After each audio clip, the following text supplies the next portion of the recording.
grande passion, c'est de voir comment on peut créer des lieux sociaux, des échanges entre les gens.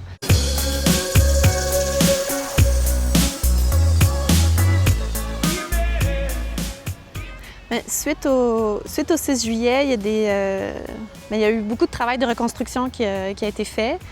Puis dans ce travail de reconstruction-là, il y a une question de la qualité de vie des Méganticois. Donc comment on réinstaure une qualité de vie. Puis un des premiers besoins qui avait été identifié, c'était le besoin de se rassembler.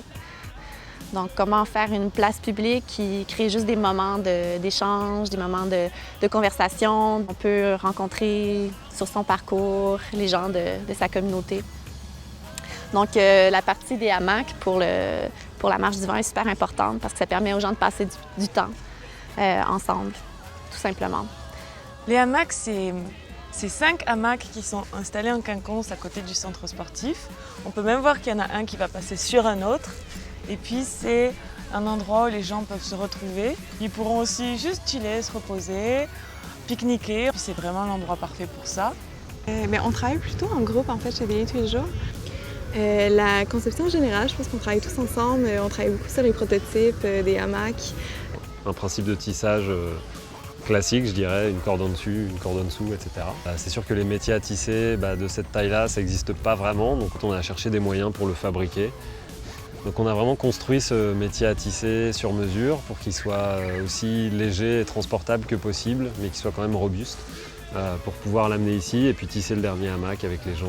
La participation du public, elle est au cœur du projet, autant des fournisseurs locaux que le public lui-même, le grand public, de leur permettre de s'approprier le projet, comprendre comment ça a été fait, comprendre tout l'amour qu'on a mis dedans. Donc le dernier hamac est fait ici avec les gens.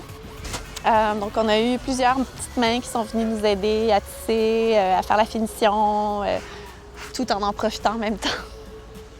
On a engagé des gens de Lac-Mégantic pour nous aider avec le 5e, c'est le dernier hamac qu'on va installer. C'est une équipe de quelques-uns d'ici. Je pense qu'ils sont tous 14 ans, des étudiants. Oui, ils sont vraiment cool, mais ils travaillent vraiment fort.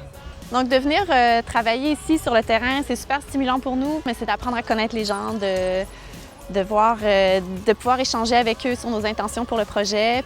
On se rend compte aussi en le faisant que c'est important pour eux de voir comment c'est fait, comment c'est réalisé. On a plein de questions de « Ah oui, comment vous avez fait tout ça? Est-ce que vous avez un métier ?» Ça rend la chose un peu moins abstraite pour eux. Et puis ils voient le résultat, mais ils voient aussi le travail qu'il y a derrière et puis comment c'est fabriqué vraiment. On a quand même passé beaucoup de temps ici avec les gens, donc de voir la réaction du public, je pense que c'est de ça qu'on est vraiment satisfait, de voir qu'on apporte une différence, si peu soit-elle, puis de travailler avec eux, Comme ça, c'est pas juste nous qui arrivons avec nos idées, mais... Puis ici, c'est super le fun, les familles qui viennent nous aider à tisser et tout ça. Pouvoir avoir leur réaction, puis sentir leur amour d'une certaine façon, sentir qu'ils sont contents, c'est un côté de chaleur qu'on n'a pas en studio, qui est le fun à vivre. C'était vraiment, vraiment bon. Lac-Mégantic, c'est une ville vraiment belle. C'est dommage qu'on ait besoin de travail. On n'a pas vraiment profité de la ville. Tout le monde ici, les gens d'ici sont vraiment gentils. Je suis vraiment content que se regarde comme tout le monde aime le projet. Donc c'est une bonne expérience pour moi et j'espère pour tout le monde aussi.